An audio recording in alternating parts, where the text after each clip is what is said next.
It is a Wednesday. In fact, it is Wednesday, May 27th already. We're almost halfway through the year. It is it's, of course, Wednesday, so it's Supernatural News and Parashare right here on Darkness Radio. I'm your host, Tim Dennis, and with me is my co-hostess, the one, the only, the original, our mistress of the macabre, our princess of the paranormal, our supernatural soul sister, all the way from the state that looks like a mitten.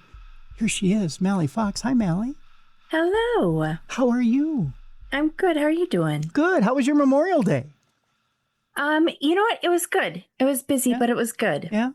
Stayed busy. Stayed busy. Mm-hmm. Yep. And did my little, 10 minutes of appreciating everyone that, gave their lives and served. Yes, indeed. Which is important. I put up the obligatory posts as we should, and observed as we should. It was a work day for me, but that's okay. I don't mind working on holidays. So, but yeah. I mean, I'm always observant of the holiday. So, so that's important. Mm-hmm. And it was a quiet holiday. I'm not big on cookouts and things like that on Memorial Day. Mm-hmm. I never was. We when my grandpa was alive, we would go over and occasionally he would want to go to a cemetery on that day, but it was not too often. It would be a relative cemetery of one who served, but yeah, it was pretty quiet. It was generally a pretty quiet day, and it was meant to be a quiet day. And he would reflect on a lot of his buddies that he lost while he was in the service with them, and it was meant to be a day of reflection. So I always had the reason for the season in mind. Yes, right? yeah. So yeah, I've always known to be reflective and have the right meaning in mind for the day. So I've never been one to be, let's go up to the lake or anything like that on that day. That's never been the reason to. Right. Or when people are like, Happy Memorial Day, it's like, no. Yeah. The wrong term. Yeah. I feel uncomfortable saying that too. Mm-hmm. Yeah. So. But with that, we move forward, and today we got a huge show, Mal. So last week, the government dropped a second batch, as we were doing the show last week, drops a second batch of videos and documents on us, as far as, and as a matter of fact, I was taping with Mike Ricksecker at the time. Oh, okay. And live as we're doing the show, boom, here comes a second batch of documents and videos. And we had no way of sorting through it as we're taping, obviously. Mm-hmm. But an interesting perspective as we're talking as this thing is happening, right? And his wife is in the background going through it, which was interesting. And we were talking off here a little bit just about, what sort of things we might think were in that. It turns out it was somewhat interesting, but not as newsworthy per se as the first. But we'll talk a little bit about it today. We'll go through what was in that second batch of disclosure. Again, a soft disclosure, using the air quotes. That'll come up today. Last week I said, when we were talking about SpaceX and them launching the Starship V3, look for a huge explosion because they never get this thing right. Sure enough, it's like I'm psychic, Mallie. But they claim it was on purpose. They blew this thing up on purpose. We'll talk about how SpaceX blows up yet another rocket. We do have a little ghosty story this week. On top of our AI stuff. I'm sorry, Mal, we do have some AI stuff this week. And actually an interesting AI story that a listener sent along about how AI is changing in our browsers. So when you go to Google, how how our browser companies are incorporating AI to change how we're browsing the internet.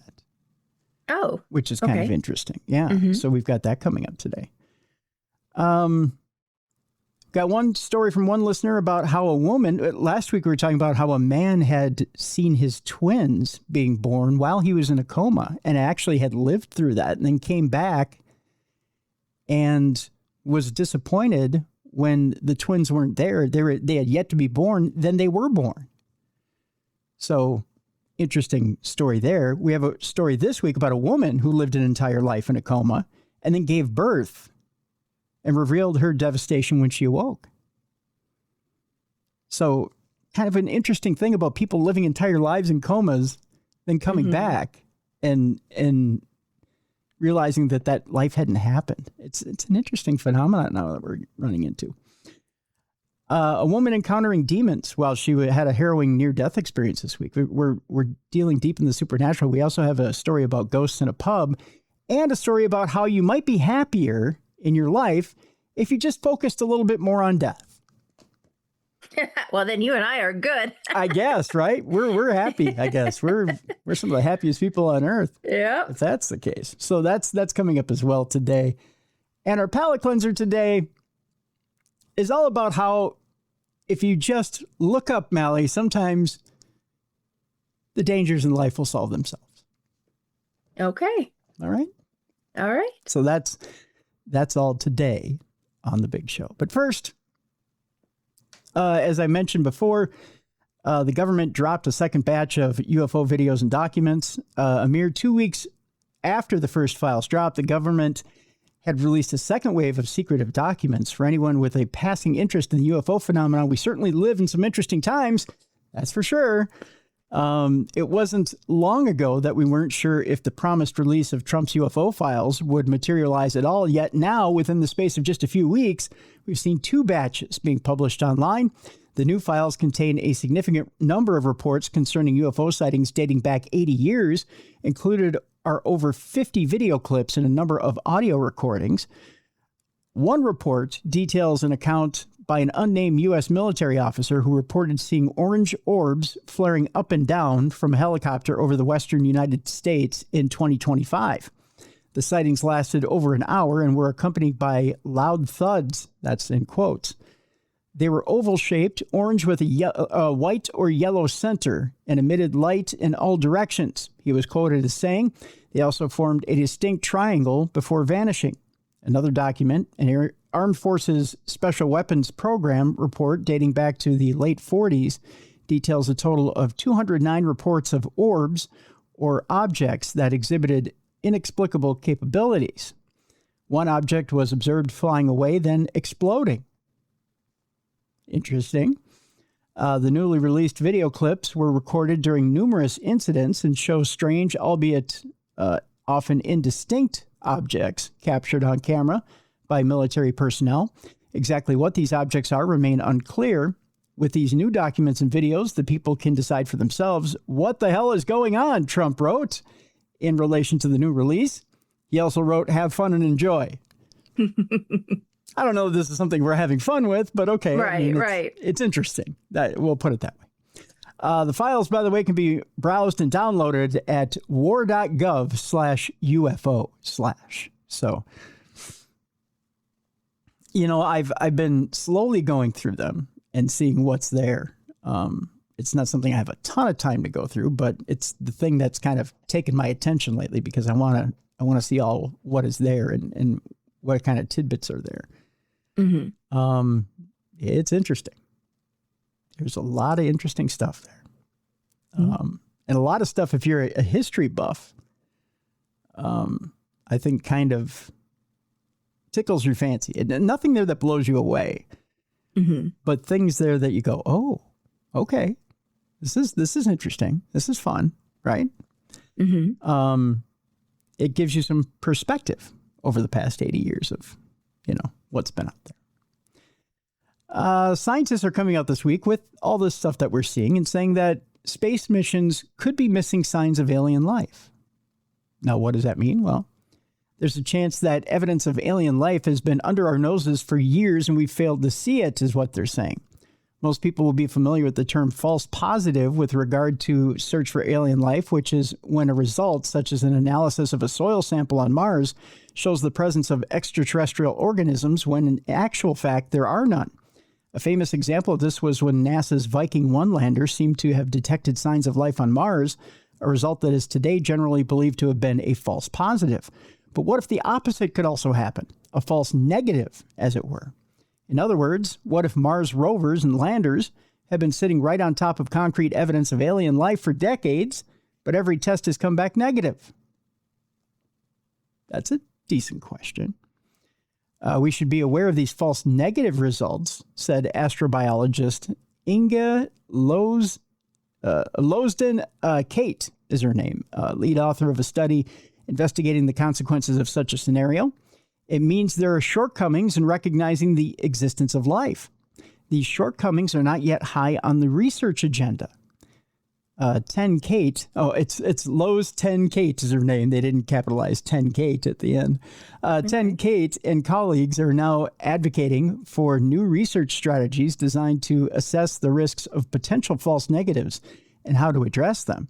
The search for signs of life should go hand in hand with better defined questions and testable hypotheses to justify specific measurement or observation targets, she said.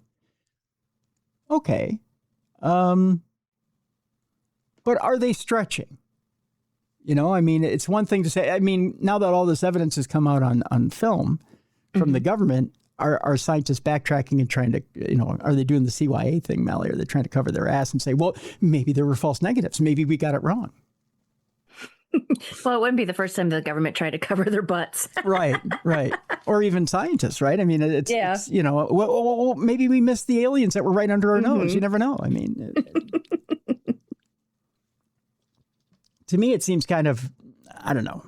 It seems like a knee-jerk type of thing, you know. I mean, for years they were saying, "Well, no, there's nothing out there." You know, we haven't seen anything. We haven't tripped over anything.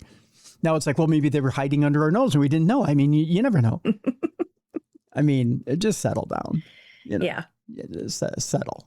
You know, I'm sure there's no aliens under the Mars surface. If there were, then they'd be screwing with your rover, I'm sure. Yes. Yeah.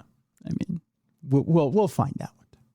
Although, I don't know, there's chipmunks under the ground in my front yard, and I don't see half of them, so I couldn't tell you one way or another. Those new UFO files do include footage of an object being shot down by a fighter jet. That's one of the interesting things that came out in this second release of files. One of the more intriguing inclusions in the latest batch of files shows an alleged encounter with an unidentified object. It actually happens right there in your state, Mallie. It's the incident took place over Lake Huron, Michigan in 2023. Oh, okay. Yeah. It began by showing what appears to be some sort of balloon-like object being shot out of the sky by an F-16 fighter jet. A few seconds later, an unidentified white object shows up to the right of the crosshairs and continues to be tracked for several seconds. After a while, it disappears, having no explanation as to what it could have been. The clip raises several questions. What was the balloon that was shot down? Why was it shot down? And what was the nature of the second object that appeared afterwards? The description on the video reads, USAF, U.S. Air Force, and F-16C call sign shoots down UAP over Lake Huron with Weapon System 12 on February 2023. At the 11-second mark, the sensor focuses on an area of contrast in the center of its field of view. At the 20-second mark, the footage appears to depict a kinetic interaction between two distinct areas of contrast, with the initial subject of the footage fragmenting in a radial displacement pattern that suggests a high-energy event. Readers should not interpret any part of this description as reflecting an analytical judgment, investigative conclusion, or factual determination regarding the described event's validity, nature, or significance. There's a clip attached to this that I want you guys to see. I'm going to post this again in the description of the program so you can watch the clip of this thing being shot down.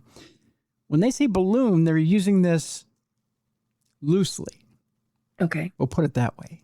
It's an object. It's definitely an object. And it's more shadowy than anything. So I think you guys will be intrigued to watch this video. It's actually quite intriguing. So, yeah. Let's move on. And no one tried to retrieve it from the water? If they shot it over the lake, no one tried to retrieve it? It disappeared. It just gone. Gotcha. Yeah. Which is a little eerie. Mm-hmm. Yeah. So, I mean, like a lot of these things, you know, they talk about I think the military has had more instances than they've cared to admit. And we're going to find this out as we start having these releases, that they've had physical interactions where they've fired on these things and nothing has happened. And this is the scary part, that we're going to find out that our weapons don't do a thing to these things. That if it were to come to a physical altercation with these things, we are screwed. I think that's what it comes down to. Right. Yeah. Just like in the movies. Yep. Just like in the movie. Where fighter pilots shoot at it and nothing happens. Yep.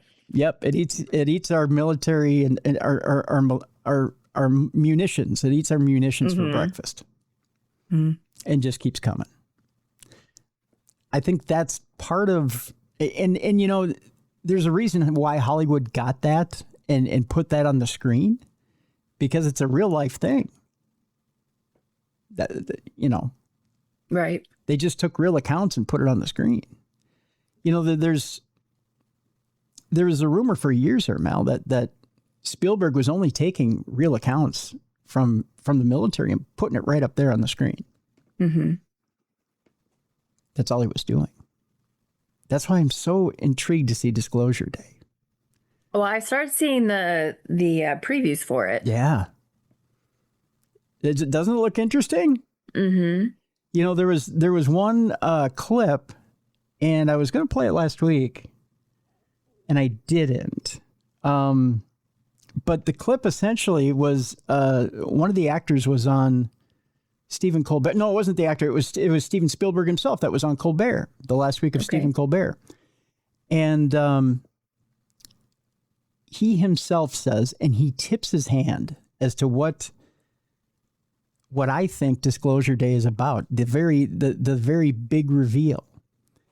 And he says that essentially he gives the plot of the movie, and that is that there's this one, as he puts it, activist or person that gets into a government installation or government, how did he put it? It was like a government installation, got a hold of these secrets, has stolen them, and now he's trying to release them to the public.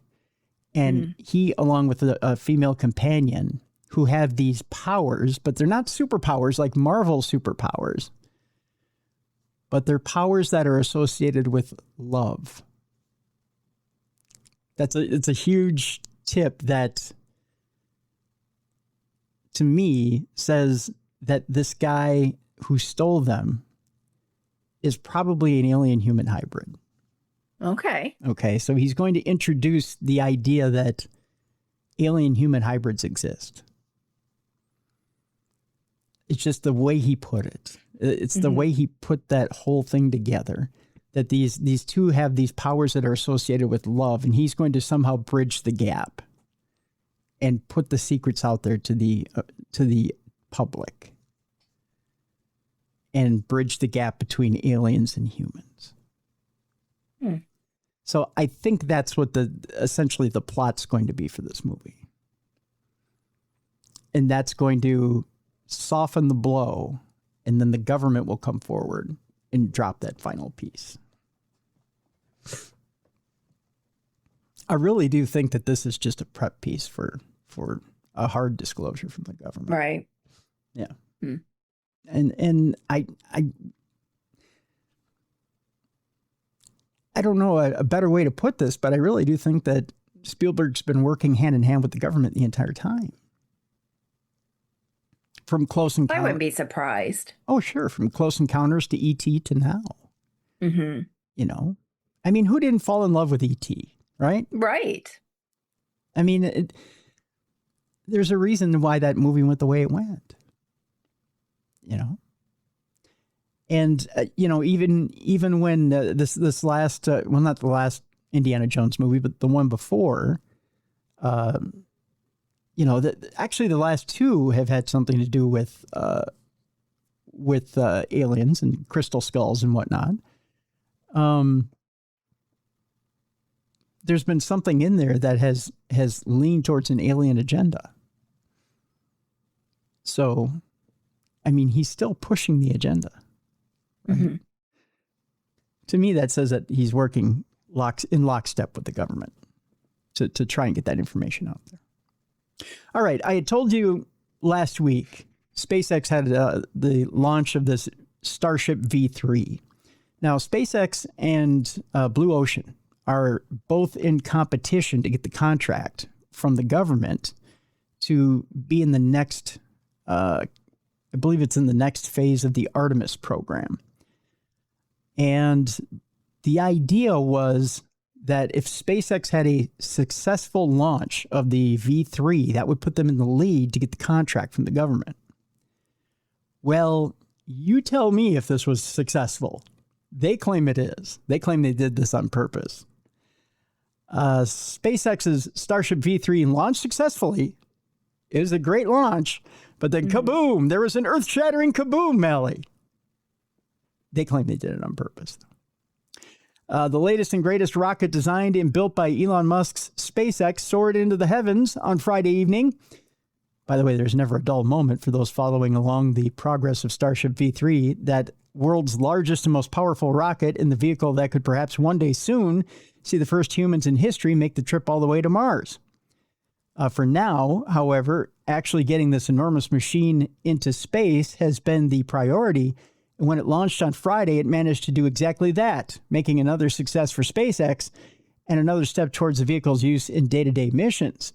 The launch, dubbed Starship Flight 12, wasn't entirely without drama, as when it returned to Earth after its trip in orbit, it spectacularly exploded into a huge fireball in the Indian Ocean. I don't think that was on purpose. According to SpaceX, this had been planned in advance, as the firm had not wanted to retrieve and reuse the rocket due to it only being an experimental prototype. Why would you blow up billions of dollars? Why? Yeah. Why?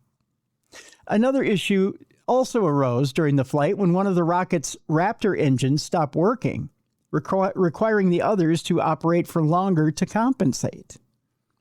Something tells me it was just technically botched. It was screwed, right? Mm-hmm. Overall, though, the launch was considered a success, which it did get up there successfully. It just didn't come down the same way.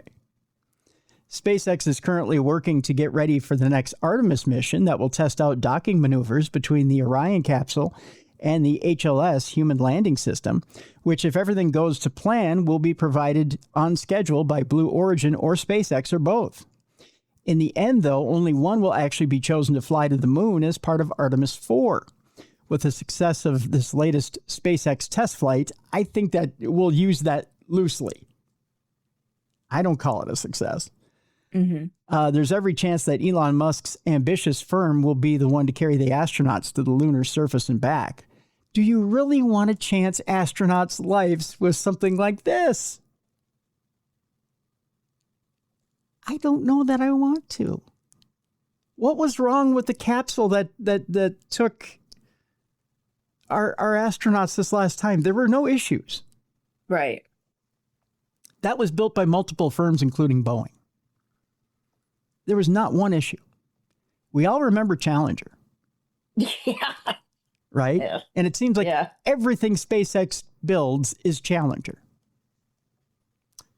Why? Why do we need a repeat? I don't get it, Mallie. Why? It seems like everything Elon builds these days turns to shit in your hands. Can anyone name a Tesla that hasn't had a recall? I just, no thanks. And I don't know that Blue Origin has had anything that's gotten past the atmosphere. I don't know that it's a great idea to actually count on the private sector to do this. I mean, sure, Boeing is a private sector, but Boeing's been in lockstep with a government contract for years and years and years. They know how to get it done. You've just got certain firms that know how to do this. Mm-hmm. Stick with the firms that know how to do it. Stick with the firms that have been building space capsules for decades. Why switch? Yeah. Just keep going the way you're going. All right. I'm off my soapbox now, Mal. It just drives me up a wall to see SpaceX blowing things up like a kid. I mean, Elon blows things up like a kid with a Tinker Toy set, And then he raises his hands and goes, success. If I blew up cars every other week in my garage, would you think I was a success at fixing cars? I mean, honestly. Well, no. No, you'd think I was. All right, let's get off your soapbox. All right. Let's go move on to the next thing. All right. Fine. He drives me up a wall. I know he does. All right. So the director, Dan Farah of Age of Disclosure, again, we're talking one of the photos from the first drop, from the first disclosure drop. Mm-hmm. Says that the unsealed Apollo 17 photo that we had talked about in that first disclosure drop says is the most significant new UAP release ever. He says we're not aware of any human technology that should have been hovering over the moon watching the astronauts in 1972. He says we should be looking at this thing. Mm-hmm. Steven Spielberg's Disclosure Day is still a few weeks away, but if you've been watching the news lately, the events it depicts might feel like they're starting to unfold in real time. In the legendary director's latest sci-fi adventure, a whistleblower played by Josh O'Connor fights to reveal the truth about a decade-spanning alien cover-up. Meanwhile, just last week, a tranche of previously classified documents was released in response to President Trump's directive for transparency of the subject of UAPs. Hundreds of files, including military incident reports, photos, videos, intelligence files, astronaut mission material, and historical sightings dating back to the 40s were made public through a new U.S. government portal called the Presidential Unsealing and Reporting System for UAP Encounters, or PURSUE, hosted on the Department of War's website. Though the administration framed the move as a maximum transparency initiative rather than the confirmation of extraterrestrials, many, including high-ranking officials and politicians on both sides of the aisle, are hailing it as proof that the government has been withholding information about UAP encounters. Chuck Schumer tweeted, "For decades, UFO disclosure has been a distant object, unidentified and unexplained. That's starting to change. I'll keep pushing until we land the truth." Dan Farah, who coincidentally produced Spielberg's Ready Player One years before directing last year's UAP expose, The Age of Disclosure, says this is just the beginning. Now, Prime Video's most watched documentary, Age of Disclosure, opened a lot of eyes, not only in the public, but inside government, Farah told Entertainment Weekly, exposing what he describes as an 80-year cover-up of the existence of non-human intelligent life, as well as high-stakes secret Cold War race between the U.S. and adversary nations to reverse engineer technology of non-human origin. The film featured interviews with 34 senior members of the U.S. legislative, military, and intelligence community, including then U.S. Senator Marco Rubio. Within 3 months, Farah says, the film's release straight up led to President Trump taking a legitimate, historic, unprecedented action to declassify evidence that the U.S. government has of UAP and non-human intelligent life. Farah gave his reaction to the May 8th releases, the first releases, including what he finds most compelling, what his sources in the government are telling him behind the scenes and what he can expect as far as more evidence to be brought forward. I tell you what, it's kind of a lengthy article, so I'll post the link to it so you can read it. But he says in the article, what he says is that he thinks that the sentiment on UAPs has shifted. He says that he believes there's going to be a lot more to come from these files. And when it comes to the most significant thing that's come out so far, that picture from the Apollo missions, where you see the lights above the moon with the astronaut standing there. That's the most significant thing that we can focus on, and that we need more of those moon photos.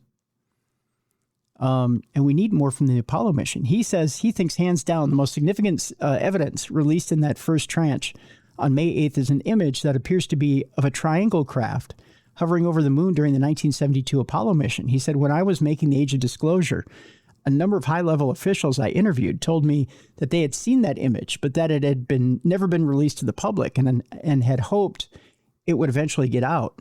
So when that was included in the first tranche of evidence, I thought that was pretty significant. Certainly, we are not aware of any human technology that should have been hovering over the moon watching the astronauts in 1972, right? It is pretty extraordinary. Additionally, several of the people in my film told me they investigated that image in their official capacities. And when you apply certain filters to that image, there are actually other objects in the same frame that you can't see with the naked eye. So there's more to be discovered there. Right. Yeah. So there's more there than just that one craft. There was a bunch of craft there. Wanting to see. Think they were watching them? Yeah, wanting to see what those astronauts were doing there. Mm-hmm. That in itself might be a little scary, especially if we're wanting to build bases on the moon. I mean, are we in for some potential pushback if we build bases on the moon? Mm. I mean, could we have other races decide that they don't want us up there and want to fight back? Yeah, maybe. I mean, that's kind of a scary thought. But Dan Farah has a lot more to say. I'll post the article so you can read it. But just the thought there of, what could potentially be there is a little scary. But the fact that you could put different filters on it and see that these other craft are there, right? That gives you chills. All right. And one more before break. And that's this. I know you're going to love this one, Mal. You ready for this? Okay. There's the other side to this debate, this UFO debate. And that tends to be the Lauren Boebert, J.D. Vance side of the debate that says these UFOs, these aliens, are really demons. Ooh. There's a Texas pastor that says that there are recurring spiritual patterns in UFO files that paint a terrifying picture of what aliens really want. And he's come out and put out a warning. The Texas pastor has issued a chilling warning about what he says are hidden messages lurking behind UFO encounters. Josh Howerton, the leader of Lake Point Church, made the claims in a recent episode of his podcast show, Live Free. People who have had alien abductions, they consistently report messages from these beings that are explicitly anti-Christ, he said. The conversation painted a disturbing picture of mysterious entities that allegedly reject Jesus, contradict Christian teachings, and encourage people to embrace a new spiritual consciousness. According to him, many reported encounters that revolve around messages claiming all religions are equally true. Jesus was merely human, and humanity is preparing for a dramatic transformation. The discussion also connected the alleged messages to biblical warnings in Galatians 1:8 and the book of Revelation, including references to false gospels, spiritual deception, and a coming one-world government. Howerton says the overlap between alleged UFO encounters and anti-Christian themes had become too consistent to dismiss as a coincidence. Repeated warnings were given throughout the episode that the theories remain speculative and should not become an obsession for Christians. He says it is okay to try to make sense of it, yes? Is it wise to devote yourself to it? Definitely not, he said. One of the biggest warning signs raised involved what Howerton called a strong correlation between occult or New Age practices and alleged alien abductions. There is a high correlation between people experimenting with the occult and New Age practices and quote-unquote alien abductions, Howerton said, before adding, when you're messing with that stuff's real. It's really demonic, he says. The most alarming detail, he says, are the messages allegedly delivered by the entities themselves. Many of the UFO reports involve beings encouraging humanity to prepare for a coming spiritual ascension process while abandoning traditional religion. Howerton also claimed many of the reported entities promote ideas centered around global unity and centralized world leadership. The claimed messages often encourage a one world government, he said, before linking the idea to biblical end times prophecy. He linked it to the book of Revelation, citing environmental collapse, nuclear war, and humanity entering a new phase of existence as recurring themes. Several non-Christian writers and UFO researchers were then introduced as examples of people who allegedly researched similar conclusions about the disturbing nature of the encounters. One of the first names mentioned was Whitley Strieber, who wrote extensively about alleged alien contact. According to Howerton, Strieber once concluded the visitors seemed to consistently and profoundly oppose the idea of Christ. The quote was presented as evidence that even researchers outside Christianity had noticed what the speakers described as anti-Christian patterns surrounding UFO phenomena. The discussion also highlighted John Keel, who's best known for the Mothman prophecies. Keel reportedly argued that UFO entities behaved more like deceptive supernatural beings than extraterrestrials from another planet. One quote read aloud during the episode described UFO manifestations as minor variations of the age-old demonical phenomena. Bro, he's a non-Christian, saying this guy. Howerton responded in disbelief after reading the quote aloud. He actually used the word bro. Go figure. The pastor also referenced Carla Turner, a researcher of alleged abduction experiences, who reportedly concluded the entities lie consistently and take control of human beings against their will. Now, those descriptions were compared to biblical depictions of demonic possession and spiritual deception found throughout the New Testament.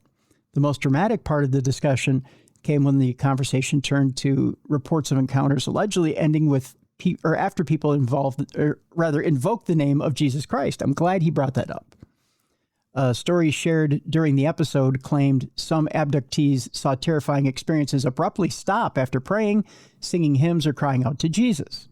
One example involved a newly converted Christian, identified only as Bill D., who allegedly shouted, "Jesus, help me," during an encounter before it immediately ended. According to Howerton, some UFO investigators privately acknowledged hearing similar stories, but avoided discussing them publicly because the claims were religious rather than scientific. The truth was they knew of similar accounts of abductions being stopped by people praying, singing hymns, or calling on the name of Jesus, Howerton said. As the discussion widened into theories about demons, angels, and unseen spiritual realms, listeners were told that many beings described today as aliens may have been interpreted very differently in biblical times. What a lot of people may be calling aliens, the Bible may call things like cherubim, seraphim, angels, archangels, thrones, principalities, demons, and powers, the pastor said. You know, I'm glad he brought up that thing as well about calling on the name of Jesus to drive away aliens. That was brought up on our show, too, by a few abductees, that they had done that.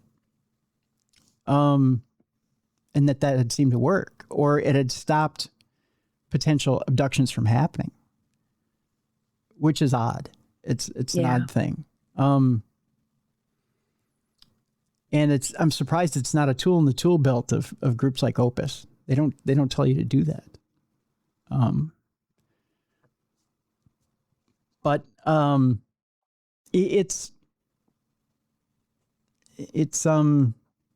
I'm not saying that this pastor's right by any means. I'm not saying that aliens are demons at all, which, I mean, that's incredibly naive to say. I always kept it separate. You know what I mean? I never considered aliens to deal with religion. Right. Now, could a demon disguise itself as an alien? Sure.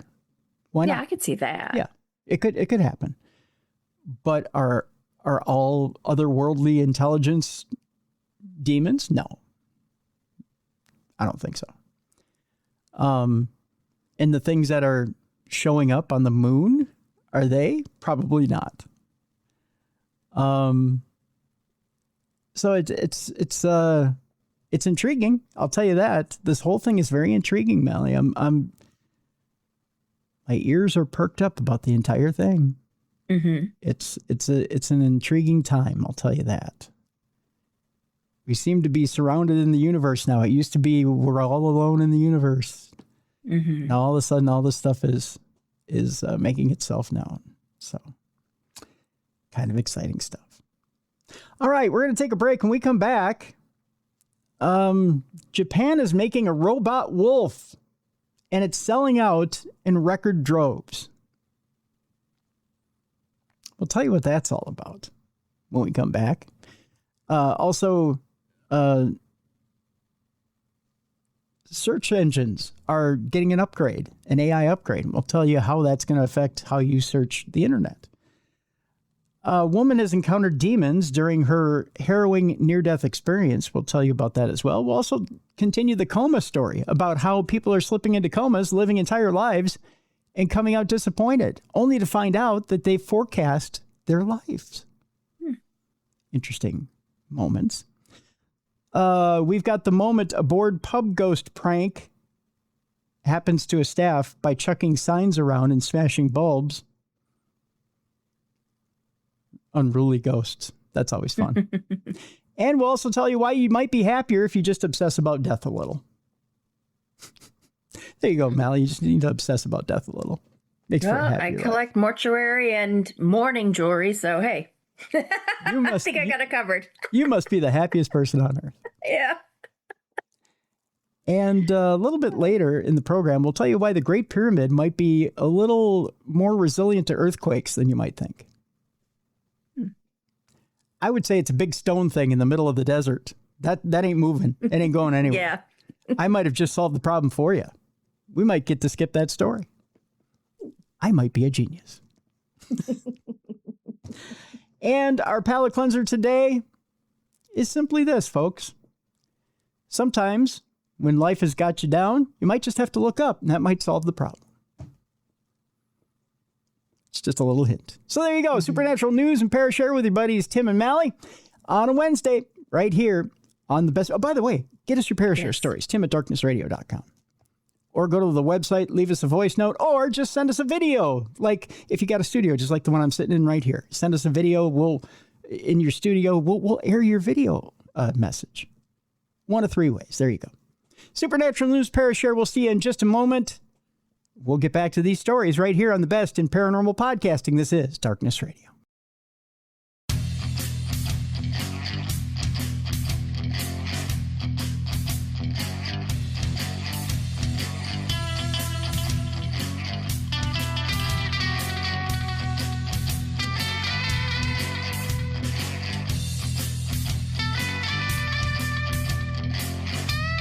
Welcome back to the best in paranormal podcasting. This is Darkness Radio on a Wednesday. Supernatural news and Parashare. Your buddies Tim and Mallie are with you on this Wednesday, the 27th of May. And Mallie, real quick before we jump in, I gotta update everybody on the chipmunk front. I gotta let everybody know that Spuddy had her little baby. Oh. Yeah. So if you're watching on video, this, everybody, is Pip. There he is right there. That's our little guy, Pip. And I'll just tell everybody real quick, Mallie, that the way he got his name is I had noticed that near Spuddy's little bed in the garage, there was peanut refuse everywhere. There was carnage everywhere. So I knew the little baby was awake. I knew Spuddy had her baby. And so I went to clean everything up. And as I'm walking past my van from the garage into the house, I heard a little cheep. And I was like, whoa. And I knew that couldn't be Spuddy, So somebody was telling me I was getting a little too close. And sure enough, as I went, "Oh, it's okay, little guy. It's okay. You're fine. It's just me. It's just the guy who brings you your food. You're fine. We're going to be good friends." Out pops this little brown head, and he looks up at me like, "Are you sure?" And there's this little guy. And he's kind of looking at me like, "Are you sure? You're the guy who brings me my food? You're sure we're going to be friends?" And as we're going through trying to figure out names, intern Yoko and I, she came up with Waffles. I'm like, Waffles is not a good name. That's going to get him killed by some hawk because he's going to walk around going, "I don't know what I should do." And then bam, they're going to get him. Waffles is just waffling, by the way. Yeah, that's not a good name. But Pip came up. And Pip, I thought Pip is perfect because he squeaked at me. Pip squeak. So cute. Pip is his name. And that, of course, made me very happy. And then, I see I did it again. I said happy. I shouldn't have done that. So we welcome Pip to the family. Very cute. Yeah. Our first story in the AI segment today comes from a listener. By the way, if you have stories for us, tim@darknessradio.com. Japan's robot wolf sells out as record bear attacks drive demand. There's lots of bears in Japan this year. That's all I see are bear stories out of Japan. Bears attacking everywhere. We cannot make them fast enough, it says here. So they're making robot wolves everywhere to attack bears. That is weird. Yeah. Monster Wolf was originally designed to protect cropland from deer, boars, and bears. Japanese manufacturers of animatronic wolves designed to scare off wild animals is being swamped with orders as the East Asian country grapples with rising bear attacks. Oda Seiki, a company based in Hokkaido, has already received about 50 orders for its Monster Wolf device this year, more than the typical volume for an entire year. We make them by hand. We cannot make them fast enough now. We're asking our customers to wait 2 to 3 months, company president Yuji Oda told AFP. The surge in demand for the robotic wolf follows a record 13 fatal bear attacks in 2025-26, more than twice the previous high. There were more than 50,000 bear sightings nationwide in that period, more than double the previous record set 2 years ago.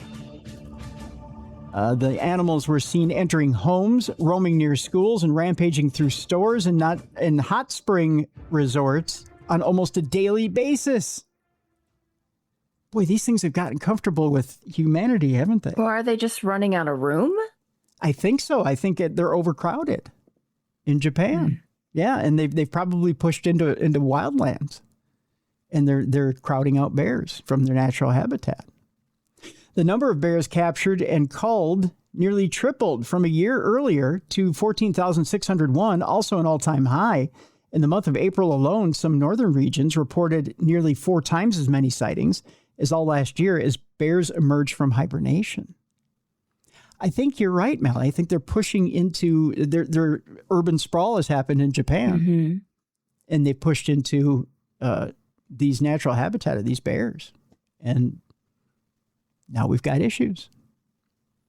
And the bears are walking right into these natural habitats. So, or these human habitats, which should be their natural habitat. We're pushing into their natural habitat. They're coming into human habitats and saying, "Hey, you're in my home. And now I'm going to eat everything you got. Don't get in my way or I'll fight." So, yeah. That's what happens, you know. You mess with nature, it messes back. So right. That's what happens there. All right. Meanwhile, it turns out that AI is changing the internet forever, and here's how. Another story from one of our listeners. There's a simple reason that Google is making sweeping changes to its iconic decades-old search engine. Users are making complicated requests. It's all because of you guys. We're so difficult. That's right. You guys wanted 24-hour news channels. Now you want all these different things on the interwebs. People are asking much longer and harder questions that no longer have a clear response anywhere on the internet, said Robbie Stein, vice president of product for Google Search. Stein spoke to CNN about a new feature that lets Google generate custom visuals, interactive graphics, and even mini apps running on Google's search page in response to queries by piecing together sources from across the web. It's one of the many updates the internet giant announced at its annual conference this week. The most valuable real estate on the internet is evolving to reflect the new ways people find information online. The latest example of how artificial intelligence is changing the internet across search, social media, online shopping, and more. People are starting to use longer, more specific search terms instead of succinct, generic keywords, according to Google, and are increasingly beginning their searches in apps like ChatGPT, experts say. Fake AI-generated influencers are causing a stir on social media, and people are increasingly using AI to compare and buy products. It's getting impossible to use or avoid using the internet without someone encountering AI, despite growing anxiety about the tech and its impact on jobs, safety, and the environment. After a while, it just became part of the way you live, said Joseph Turow, a University of Pennsylvania media professor, who will soon be releasing a book about AI's impact on internet advertising. It says here that ChatGPT trained people to search differently. Google says its search box is getting a bigger upgrade, its biggest upgrade in 25 years. The new search field expands to fit more text and is making it easier to add other media to a search, like photos, files, and Chrome browser tabs. So you'll just be able to smack a whole bunch of stuff in there in order to find what you need. Okay. The goal is to shrink the number of steps for a user to complete a search, according to Stein. That includes tasks like performing a search based on a photo or switching to Google's AI mode before asking a follow-up question. Searches that involve questions based on snapping a photo or circling something on a phone screen are growing 60% year over year. So people don't use words so good anymore, I guess, Mallie. They just put a photo in and go, find this. Right.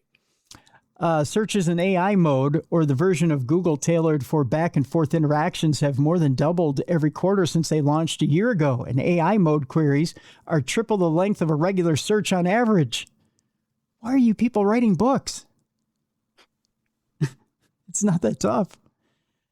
Data from SEO and marketing firm SEMrush indicates that some people are starting to search Google the way they type to ChatGPT. Searches containing 11 words or more increased from 3.27% to 5.37%. And conversational queries jumped from 5% to 20%, while keyword style searches decreased. Yet the median query still contains just 3 words, suggesting that most people still search the old-fashioned way. How long do you generally are your search terms? Do you keep it succinct? I have a problem where I use long search terms. I don't really use short. But I don't abbreviate things either. You know, like some people when they text, they abbreviate everything. I spell everything out. I'm old school. Yeah, I think I probably use longer search terms too, but I think the most I ever have done is probably 7 to 8 words. Okay. I think I'm pretty good about keeping it pretty succinct. Because I realize if I need something longer, I do have ChatGPT on my phone.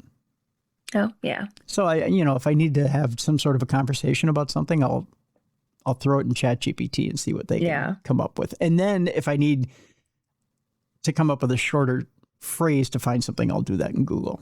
I know that Google has now it doesn't have its boundaries. They're expanding it with AI. So now I guess I can go to Google and find it. But, I guess the market changes, right? Based on what we need. So, and evidently they've changed. So, all right, one more. Meanwhile,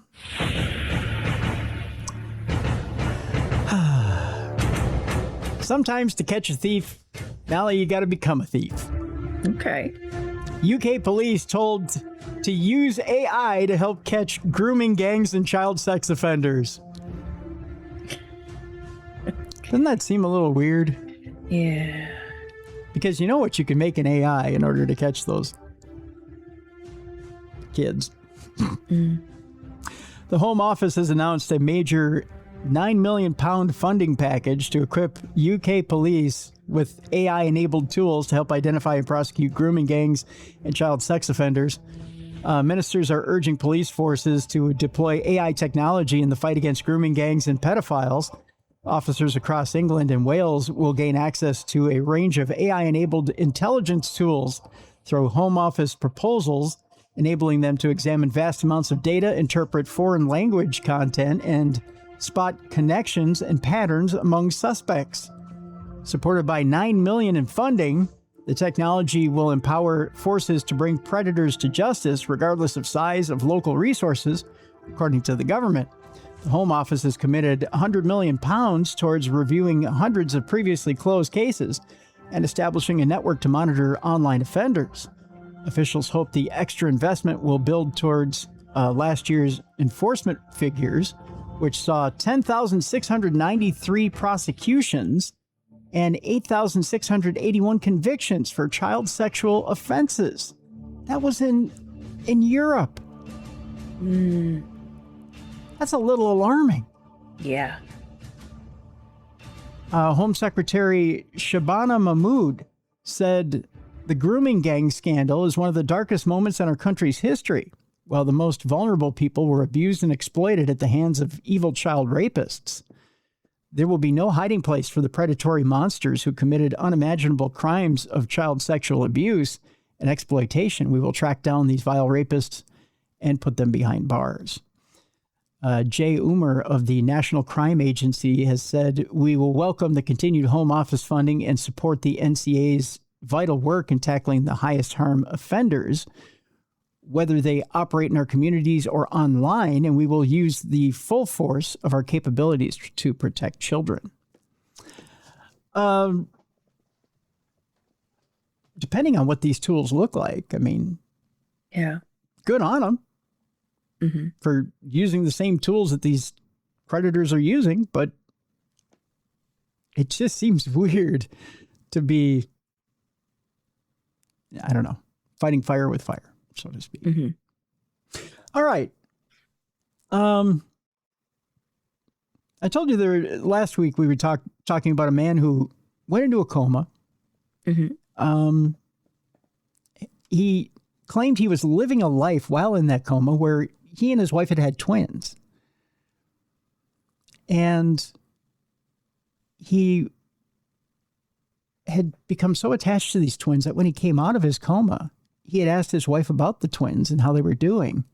And she said, twins? We don't have twins. But she was pregnant, or she was about to become pregnant. She got pregnant and got pregnant with twins. So it turns out that he was forecasting this pregnancy to come. But he was devastated when he came out of the coma to find out that they didn't have twins. But yet it seemed like psychically in this coma, he was living a life that he had yet to live, which is pretty, not only pretty unusual, but pretty interesting. Now I get this story from, I believe it was Raul who sent this to me. A woman who lived an entire life in a coma and gave birth reveals her devastation when she awoke. I believe this is Clelia Verdier. Has vivid memories of giving birth to triplets. She remembers the agonizing pain of labor, the joy of holding her daughters for the first time, and the devastation when one died soon after. The only catch, she was never pregnant, never went into labor, and never became a mom. In reality, she was in a medically induced coma in a hospital the entire time. Verdier isn't the first to dream up a whole life for themselves while in a coma, only to wake up and discover that none of it was real. But for Verdier, who is 19 years old and from Lyon, France, it was especially complicated to come to grips with the realization that the babies she felt like she had given birth to never existed. She explained to the Daily Mail that she made a serious suicide attempt by taking a large amount of medication in June of 2025 and was placed into a medically induced coma for 3 weeks. She remembers having extremely intense dreams and nightmares during that coma, but because she was not aware that she was in a coma at the time, they became her reality. One dream in particular has stuck with her, the one in which she became a mother. She explained that it seemed so real, and she could feel both physical and emotional pain throughout the hallucination. I could feel so many things. When I dreamed about giving birth, I felt the stress. I also felt a lot of pain, she recalled. In this dream, I gave birth to triplets, which I named Mila, Miles, and Miley. Miley died shortly after birth. It felt so awful, overwhelmed with sadness and guilt. That would be horrible. Yeah. Right? Verdier even remembers the first skin-to-skin contact that she had with her babies. It was incredible. I felt an overwhelming wave of love, she added. While she was only in the coma for 3 weeks, she said that the realistic dream spanned across 7 years, which meant she got to watch her daughters grow up. She said each of her daughters had distinct personalities. She was quite shy, and the other was a bundle of energy. I remember walks, meals we shared, and bedtime stories, she added. She loved them with all her heart. And when she was finally awoken from the coma, the first thing she did was ask the medical staff where her children were. That's when they told me they didn't exist. It was a shock, she said. I was so convinced that it was real that the first time I saw my parents again, I told them they were grandparents. Oh. Verdier said it was extremely difficult for her to come to grips with the realization that the 7 years she had spent with her daughters had all been made up inside her head. And now, almost a year on, she's still struggling with the pain from the ordeal. Now I feel very disconnected from others, she admitted. I still miss my daughters today. I lived as a mother, even if it was just a dream, with everything I felt and experienced. I will always be their mother. It was my only reality for a while. The 19-year-old said she hopes to one day have real children, but added, they will have a very different place in my heart, but one just as important. Verdier is not the first to experience this. In 2021, a woman named Caroline Levitt wrote an essay for Psychology Today entitled, "In a Coma, I Dreamed a Whole Other Life. I'm Still Dreaming It." When I woke up, I felt like someone had pulled me violently from one world I knew to another. If I'd stepped from one room to another, she wrote. I began to talk to Jeff, my husband, to my friends Nancy and Lindy, who had sat by me every day, that I had been living in this imaginary town and that it had been, well, incredible. It had all these stores and my apartment was hard to get to, but it was big and beautiful, and I knew these streets, the people, and I knew it was real. Claire Wineland, who spent 2 weeks in a medically induced coma, told ABC in 2015 that she had vivid dreams of visiting Alaska, despite never going to the state in real life. She said, I'd never been to Alaska. I'd never shown any interest in Alaska, but for some reason, while I was asleep, I kept going to Alaska in my head, and it was so beautiful. Stephen Meyer, who's director of neurocritical care at Mount Sinai Health System, who works regularly with coma patients, explained in a previous interview that medically induced comas are very different than comas caused by trauma. What happens is that you have glimpses of awareness. It's sort of like an old TV with static, he explained.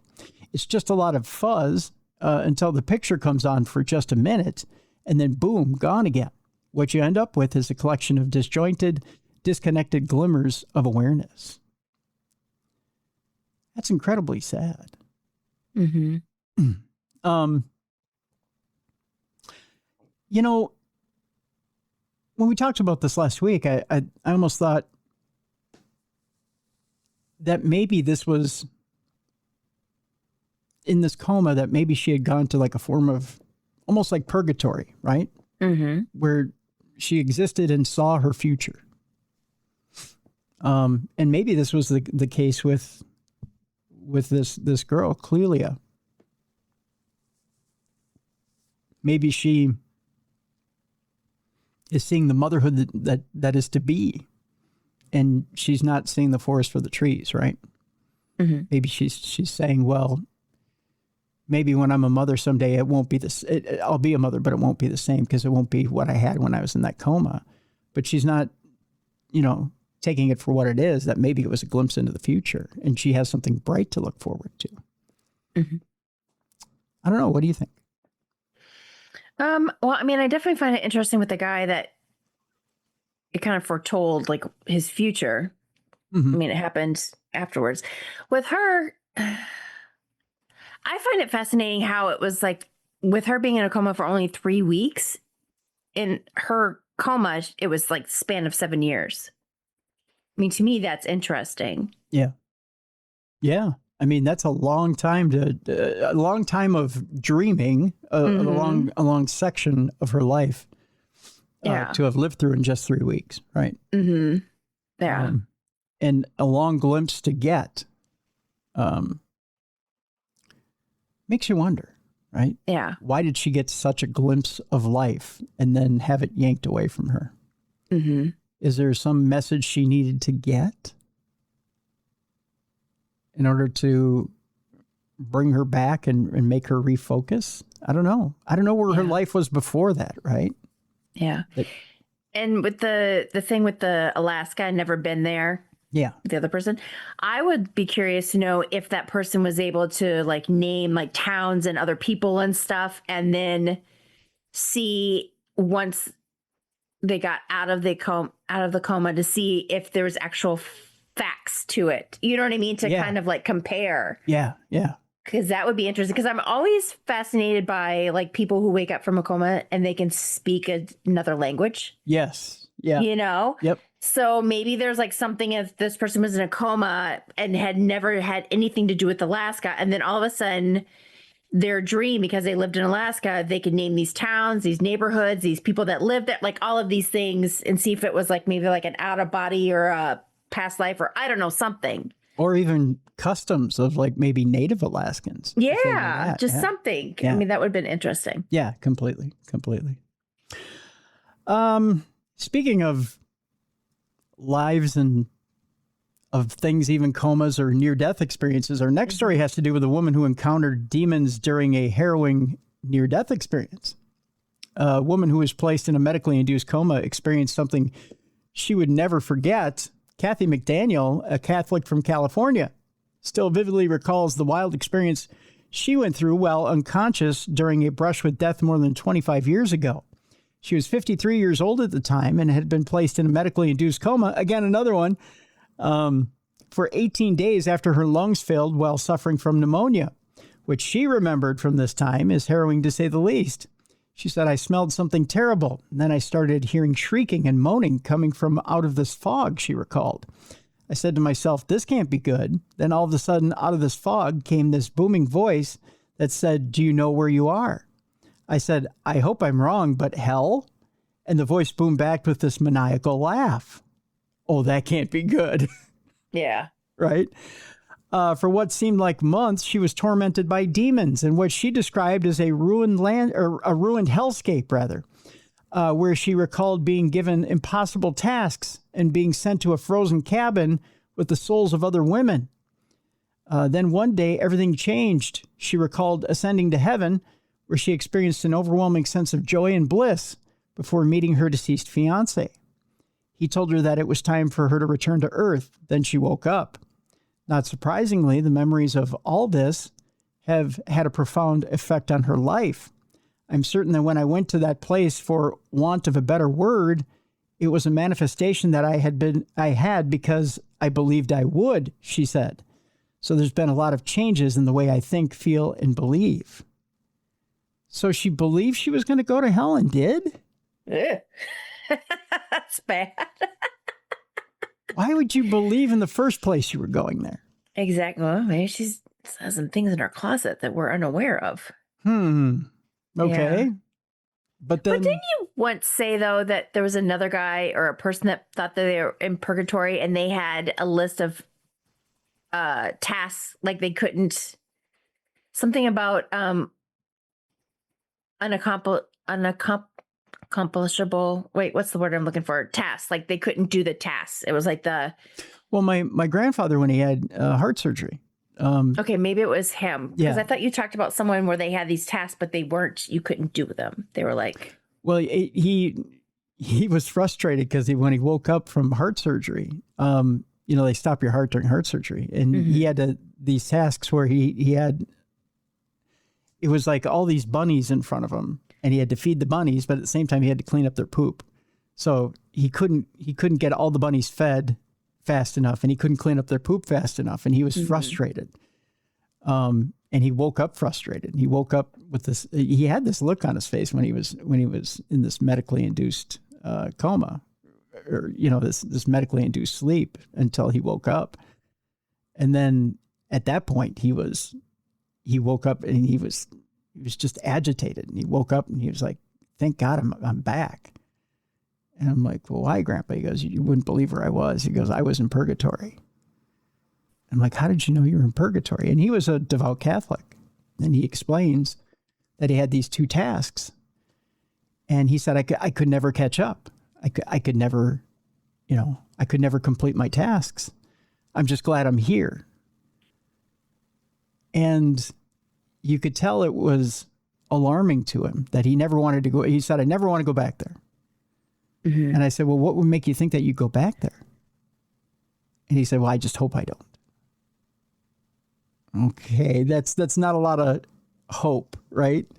Mm-hmm. But then when I asked him later, "Well, what would make you think you would go back there?" And he said, "The only way I would go back there would be if I had another operation where they would have to stop my heart, where I would have to be suspended, between realms, so to speak, where I wouldn't be allowed to go to heaven. And, obviously I wouldn't go to the other place. But, I wouldn't be allowed to pass." And it really got me thinking at that point, right? I mean, it's, but again, I guess it is a belief thing. This woman believed she was going to go to hell. She went to hell, I guess, right? Yeah, she must have done some bad things. I guess. Because if I'm being put into a coma or know that there's a possibility, right, an induced coma, I'm not going to think I'm going to hell. Right? Yeah, I'm not taking myself to hell for anything. We're not. Yeah, we're not going down that road. That's for sure. That's for sure. Put me in a good sex dream state of mind. There you go. There you go. Let's hope purgatory is full of sex dreams. Yeah, that's right. You could just never get through enough of it. I don't know. It always sucks though when you wake up and then you hope that you go back to it. You don't. You're like, come on. Because like nightmares, you wake up and then you go back to sleep and you're back in the nightmare and you're like, okay, what the hell? Yeah. Oh, I've had plenty of those. Did I ever tell you for like 3 or 4 years straight, I had these dreams where I was getting pummeled by monsters? No. Yeah. That's awful. Every single night I was getting pummeled by monsters, and I would wake up and I'd just get the shit kicked out of me. Yeah. And it happened every single night. Tell me there's not deep psychological stuff happening there. Yeah. Yeah. But that was every night. Every night. And were you going through something? I think I was, yeah. But it was every night. And I couldn't get away from it no matter what I did. I mean, you wouldn't want to go to sleep.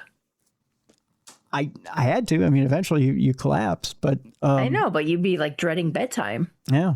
But I did different things. I did therapy, I did self-hypnosis, I did all this other stuff. Nothing would break it. And then one day it just stopped happening. Huh. Yeah. I don't know what, but yeah. Maybe you had an attachment and you didn't know. Maybe. I don't know. Ooh. Who knows? Our next story has to do with a ghost that is pranking members of a pub. And we'll talk about the moment a bored pub ghost pranked a staff by chucking signs around and smashing balls. It says here, Shron Mapp, I guess that's the name, who works at the Black Swan Hotel in Leominster, Hertfordshire. I can't talk today. Said there have been multiple incidents involving a ghost, and she said that there could be no other explanation for this. A spook manager at a haunted pub claims footage of signs flying across the bar and bulbs smashing could be the ghost of a bored former employee showing off. Shron Mapp has worked at the Black Swan Hotel in Leominster, Hertfordshire for 14 years and said she quickly began noticing strange happenings at the pub. Recent CCTV footage shared on TikTok captioned, "When the ghost is bored at work, are we haunted?" And it has gone viral with more than 44,000 views. The clip shows an age restriction sign flying across the bar onto the floor, seemingly of its own accord, causing a staff member to jump and look around in confusion on March 5th. Later in the clip, a pile of shot trays, not the S disappeared on me there. A pile of shot trays can be seen toppling over and sprawling across the bar floor. Another video of a screwed-in light bulb is smashing onto the pool table. Assistant manager Sean says staff put it down to a ghost haunting the pub, and there's no other explanation for the antics. Sean believes it may be a former staff member who passed away playing up, as she was known to winding up his colleagues during shifts. The spooky compilation isn't the first time staff claim to have witnessed paranormal activity around the pub, with Sean admitting that it has not been very nice sometimes looking up. While the ghostly activity doesn't really bother staff members or regulars, apparently some hotel guests have completely freaked out and cut their stay short. Sean of Leominster, Herefordshire, said, we put it down to a ghost haunting the pub. There's no other explanation. The hotel's haunted 100%. No other explanation than hotel's haunted. Also, Sean says, I can't explain how a light bulb unscrews itself and smashes on a pool table or chairs moving across the bar. It's not been very nice sometimes locking up. On the bar, we have plastic sage signs.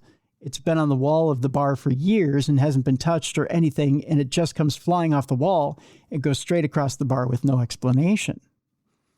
The barman wasn't happy. The customers all saw it and just stood there and laughed. The ghost is clearly bored at work. I think he's doing it to have a bit of fun. It's really weird. We've all joked recently and prior that it's a late staff member playing us up. He used to do stuff like that before, and he'd always wind staff up. We have jokes and say it's got to be him, but we don't know. None of that stuff bothers me. There's moments, but none of us get scared by it. How could you not get scared by it if it all of a sudden just happens? Schron revealed that the 16th century building used to be an auction house before it was transformed into a hotel in the 19th century. She says many stories attached to it include a woman who allegedly hid in the inn after murdering someone. Oh. Well, wouldn't you think it'd be the person who got murdered? I would think so. Mm-hmm. During a recent ghost hunt, there was allegedly a lot of paranormal activity in the upstairs of the building, and the hunter was forced to cut it short because she felt uncomfortable. Schron said there's a lot of things that happen quite regularly. Some of the regulars aren't really fussed by it. Some people are taken aback by most of them, but most of them just laugh at it and carry on. It doesn't really bother us. It's more when we got people that don't know or don't expect it. Guests have booked in, and there have been issues where they've been locked inside their room. We can't explain how they've been locked in, but they tend to panic. I'd be panicked too if I got locked in my room. Yeah. Or they've heard someone walk up and bang on the door. We can't explain why that happened. Some people are okay with it, but some of them completely freak out and they're gone. We just stood there like we don't know what to say. We had a ghost hunt not long ago, and in the top half of the building, there was quite a lot of activity to the point we had to cut it because the woman didn't feel comfortable. Downstairs, it was rather quiet when we did it. As soon as the staff or people are in there, it likes to show off by the look of it. Oh, so it likes to show off when people come in. So it likes an audience. Mm. Interesting story. Well, there's a video attached to this, so I might post it. There's going to be a lot of posts in the description of this program today, I guess, because there's a lot of video to show today, Mal. Oh, good. Keep people busy. That's right. Keep people busy. I do have a Parashare here today for people. In fact, if I can pull it up here. By the way, if you have a Parashare for us, 3 ways to do it. 1, send me an email, tim@darknessradio.com, the old-fashioned way, and I will read it here on the program. 2, if you have a voice note you want to send, or if you want your voice on the lovely voice here on the air, you can go to our website, darknessradioshow.com. There's a blue button on the right-hand side. Click that blue button. You have 2 minutes to leave us a voice note. If you need more time, just keep clicking on that blue button, rinse and repeat, and we will we'll read that right here on the air. Read it on the air. We'll play it on the air, and then if we'll stitch it together if you have multiple 2-minute messages. The third way is if you have a studio like the one I'm sitting in here, send us a video note, and then we'll air it right here on the program. All right. This one comes from Jason, who says, and this was a little while ago that he sent this in, so I apologize, Jason, for holding on to this, but I wanted to wait for Mallie to come in because you addressed it to both Mallie and I. Oh, so thank you. He said, I just finished listening to the latest episode of Supernatural News. You and Mallie were talking about the squirrel that caused an outage. Remember the squirrel falling on the, I think it was on some electrical lines? Mm-hmm. Mm-hmm. Well, I have a squirrel story also. Ha ha. He says, earlier I had sent in a Parashare about the time I saw the ghost of a teenage boy when I came out of a basement area when I was doing a cable TV service call. Fast forward several years, and I switched to doing line work. We had a fiber outage that took the internet down to a large portion of our coverage area, and we had an awful time finding the problem. We were able to restore service very quickly because we switched to spare fiber optic lines, but we still had to find the original problem. After several hours of troubleshooting, we narrowed it down to an area under a bridge. There were road crews working on the bridge, so naturally we thought it was something up there. We inspected every inch of fiber cable on the bridge, and there was no damage. I looked at the 4-inch riser pipe under the bridge and decided to take my truck over and loosen up the clamps and slide the pipe up to see if we could see an issue. When I did, a recently deceased squirrel fell out of the bottom. No. We found the damaged fiber. The squirrel must have climbed down the pipe and chewed through the fiber. Thankfully, he only broke through and damaged a few of the individual fibers and not the whole thing. Fiber cables are pretty tough. They have a hard outer jacket, metal armor, and even Kevlar in them to protect the individual fiber optics. He must not have been able to turn around and ended up meeting his maker. He says, here's a pic of one of my coworkers holding the culprit. I know you don't want to see it. I'm looking at it. The now infamous wheeling fiber squirrel up for everyone to see. Just thought you guys might get a kick out of this. Keep up the great work. You guys are the best. Jason in Ohio. I'm looking at it. I don't know how many people want to see the picture of the deceased squirrel, I'm good. But thanks, Jason. There you go. But Jason sent that in. So, yeah, there's a squirrel who went and met his maker. Yeah. So there's that. But that's based on the squirrel story from a couple of months ago. All right. I read that to read this about how if you just talk about death, maybe you'll be happier. Okay. I don't know. Did that story make you very happy, Mel? The dead squirrel? No. No, you're not feeling somewhat happier now? No, I don't like dead animals. Oh, no, I don't either. I mean, that doesn't make me happy. Yeah. No. But if you want to be happier, you may need to think more about death, according to this story. Journalist Kara Swisher reads quotes about death every day. She isn't being morbid or wallowing in sadness. She's inspired by a practice in Bhutan aimed at cultivating happiness and reducing anxiety about mortality by thinking about death 5 times a day. That's a little much. Yeah, I don't do that. Yeah.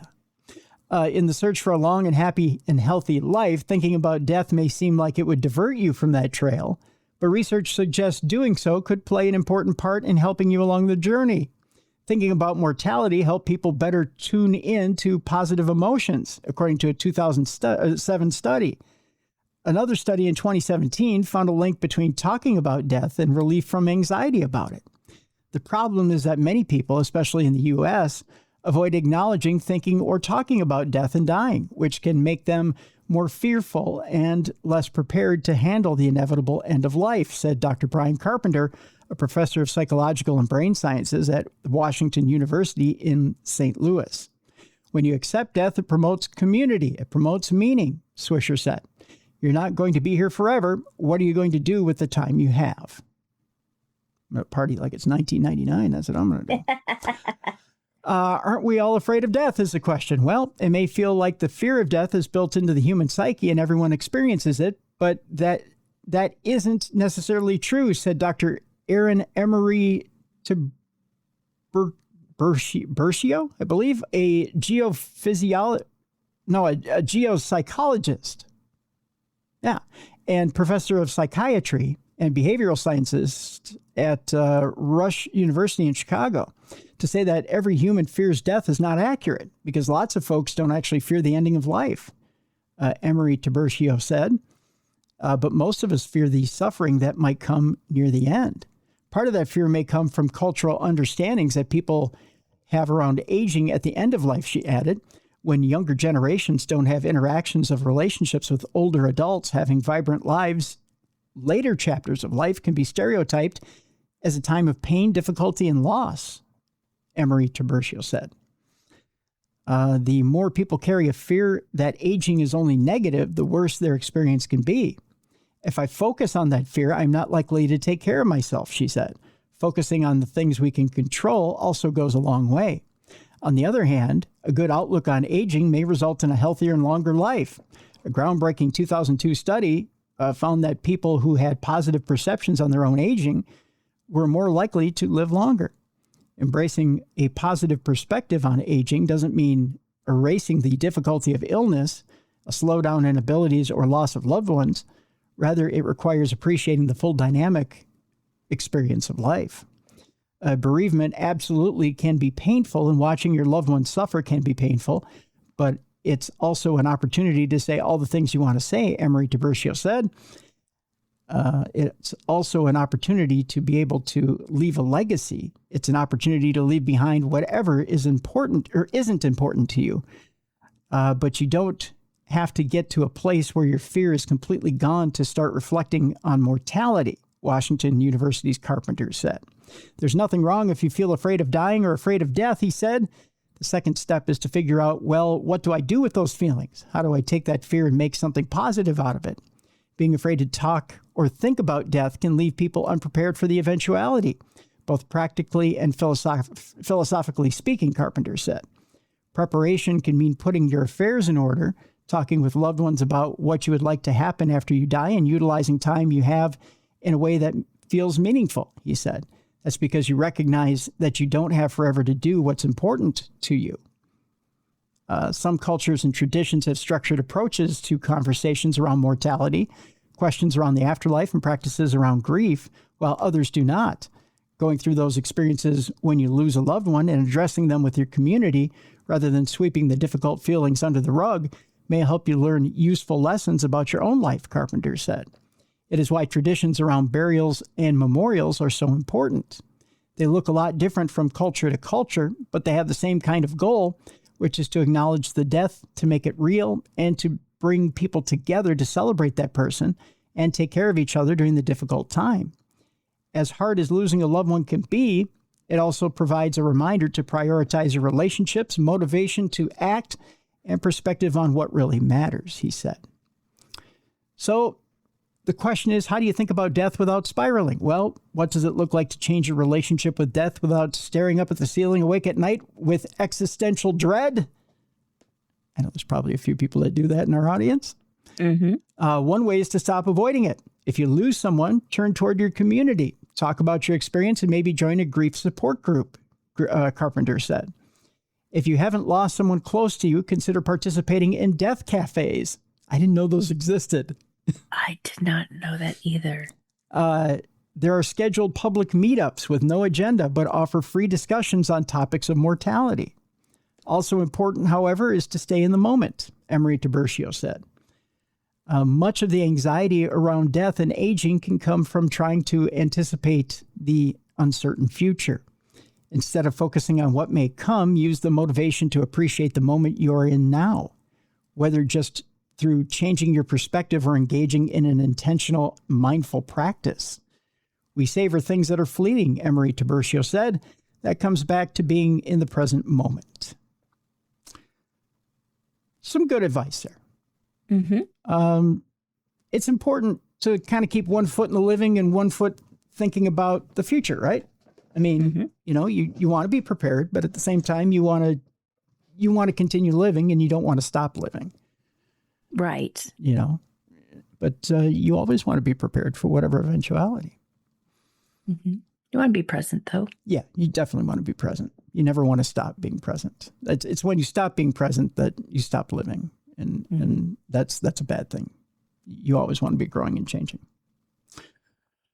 With that being said, there's one man who definitely stopped growing and changing, and he became stagnant. So stagnant, in fact, there's a smell coming from his home, Mallie.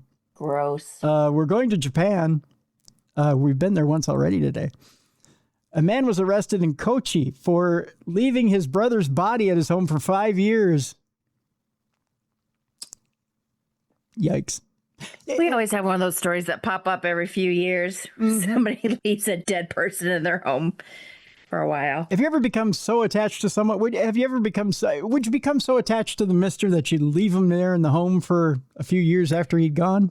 No, I have issues with smells. Yeah, I do too. There's not enough Febreze in this world to keep anybody around for that long. Yeah. Yeah. I love them, but nah. Not that much?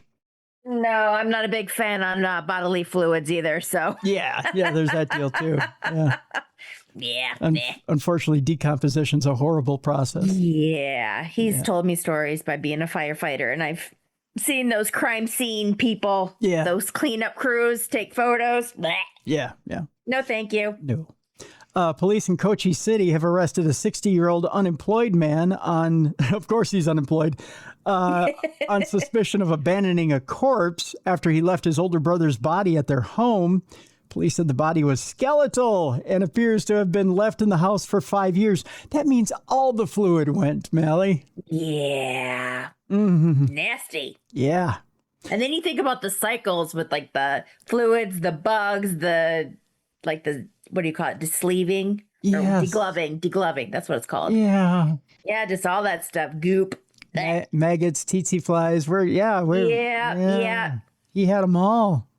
Yeah. According to police, Tushi, I believe this is Kusunoze, has admitted to the allegation and has said his brother, Masaki, who lived with him, died about 5 years ago at the age of 58, but he did not say how.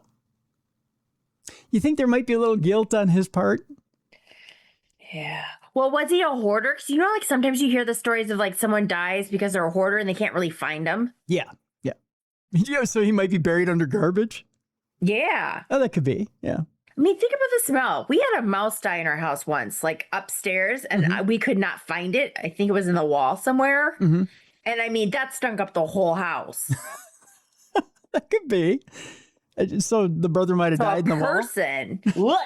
Yeah, that's true. Yeah. The case came to light on March 11th when Kusunoze was arrested on suspicion of shoplifting food items from a drugstore. During a search of his home, police discovered a skeletal body covered with a blanket in Masaki's room.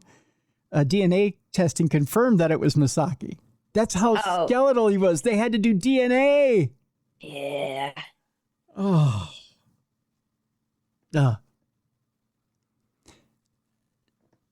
Folks, if I'm ever missing for a long period of time, have somebody come find me. If you don't get a podcast for like a couple of months, have somebody come find me. Mine would be the local Taco Bell. If you don't see me in like a week, there's something seriously wrong. Since they built one like in my town, I'm there all the time. They don't have good Mexican restaurants in your town that you're at the They do, Taco Bell? but the taco salad is quick and easy. I hear you. Yeah, just swing by, pick one up on my way home all the time. I was never a Taco Bell person until they built one in my town, and now I'm like, hello. Hello, Taco Bell. Yeah. I can't do it. The taco salad? Taco Bell in general, I can't. That's not taco salad I could do. Huh. It's got lettuce. It's fresh. Ever since I went on the Manjaro, there's a bunch of stuff I can't eat. Oh, see, I could see that happening. Yeah. Yeah. You know why? Because your stomach is permanently turned. Yeah. Yeah. There's a bunch of stuff I used to think tasted good before. I just, ugh. Yeah. You know what I picked up? My mom and I went to Cracker Barrel on Saturday. Freaking love Cracker Barrel. Oh, I do too. I had such a good breakfast there on Saturday. And I used to love buttermint, the little. Yeah. Okay. So I picked up a tub of buttermints. I had 3 of them and I was disgusted. It was too rich for me now. Oh. It just was like, no. But my grandma used to have those like in a little candy jar in her living room. Yeah. And that's the whole thing. It was like a memory, right? From when I was a kid. I used to be able to kill those. I could eat a whole jar of them just in one sitting, right? Mm-hmm. I tried 3 of them and went, too rich for my blood. Wow. Right? Mm-hmm.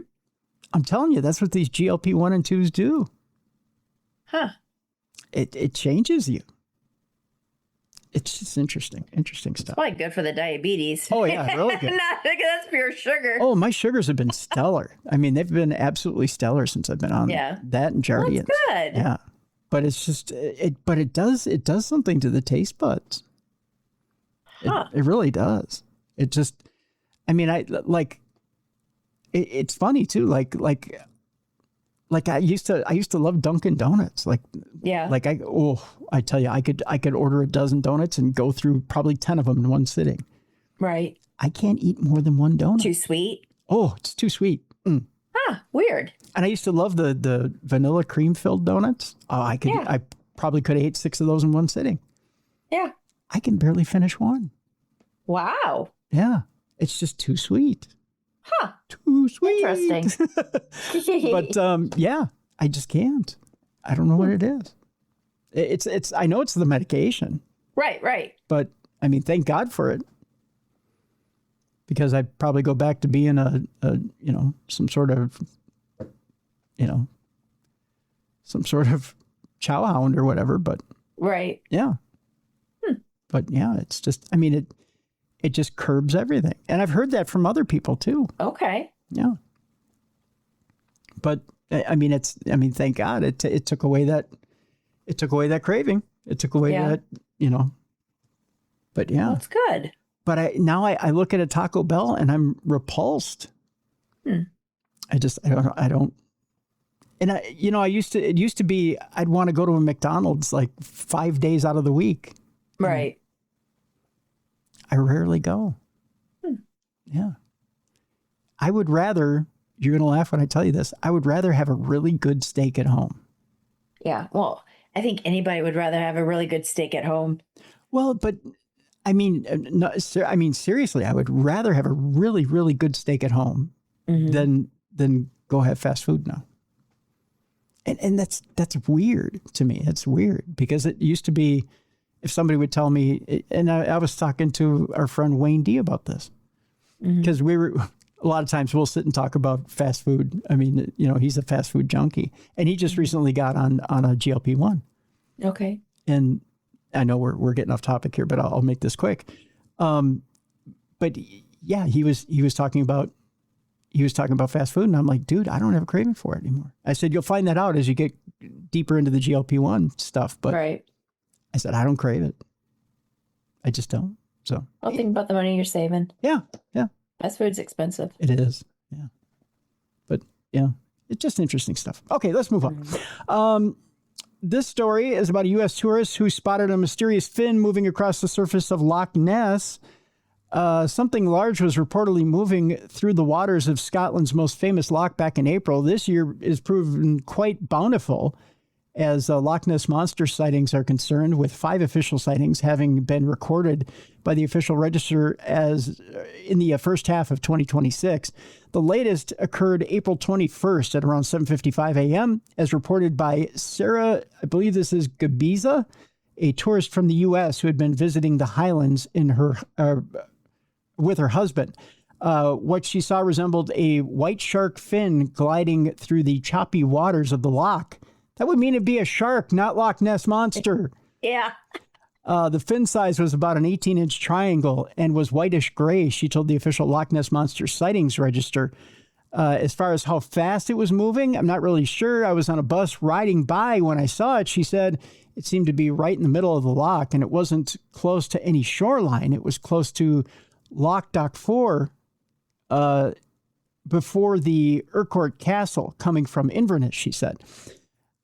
Because we were coming from Inverness, we were going south, and the fin was going the opposite direction, so north.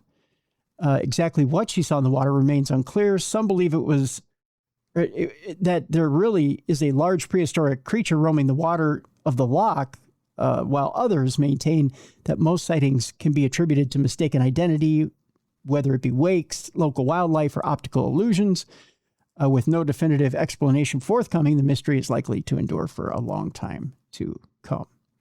I told you earlier, scientists discovered why the Great Pyramids or why the Great Pyramid may be resilient to earthquakes. I'll get it out eventually here, Mallie. I'm just stumbling here. The ancient wonder of the world has withstood for 4,500 years. And why haven't earthquakes caused it to collapse? Well, basically, here's why. The Great Pyramid, big structure, has withstood the test of time, a monument to the skills of a civilization long relegated to history. But whereas many other structures over the millennia have succumbed to natural disasters such as earthquakes, the Great Pyramid seems particularly and perhaps unusually resilient.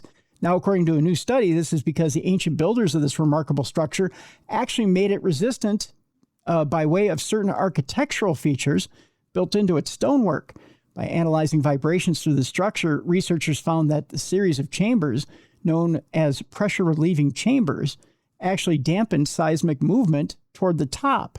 The structure's huge base and symmetrical geometry have also served as stabilizing factors.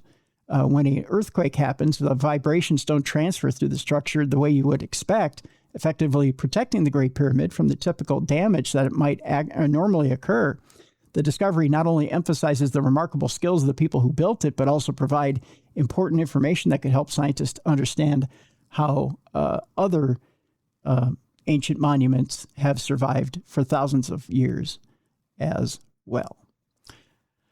And finally, before we leave you today, a mystery here is a man became a genius after a head injury. Oh. So all we got to do is get some concussions going here, Mallie, and then we'll become geniuses. Back in 2002, a man who had been attacked later woke up, to find that his mental capabilities had massively increased. Savant syndrome typically manifests as a lifelong exceptional aptitude for some particular skill, but with the downside of also suffering from some form of mental impairment.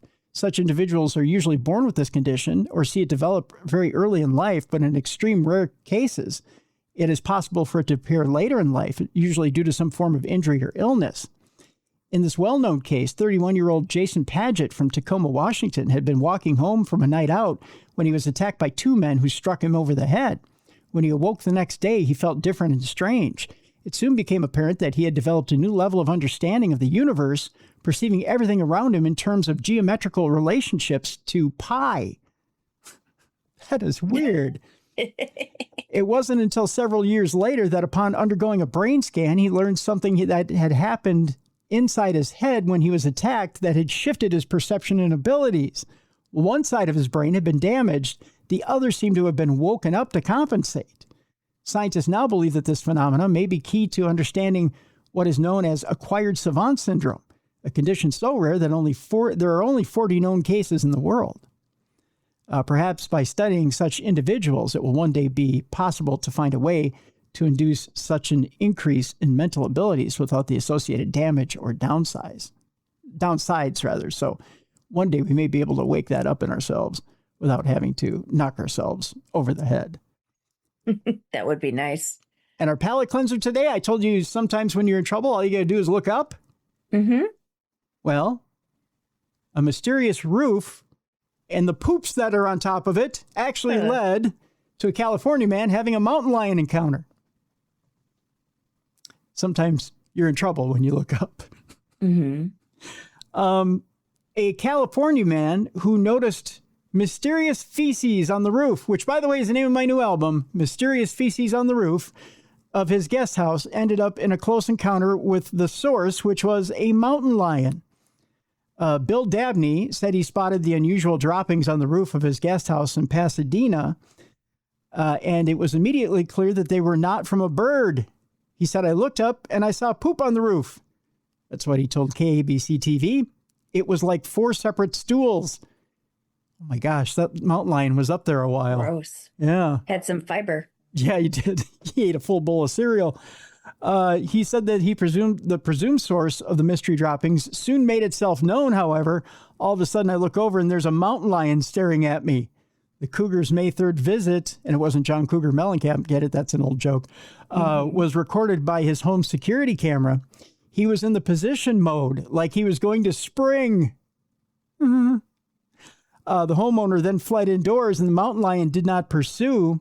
Kevin McManus with the Pasadena Humane Society said it is not clear whether the mountain lion is the same feline spotted a few blocks away a few days after Dabney's encounter.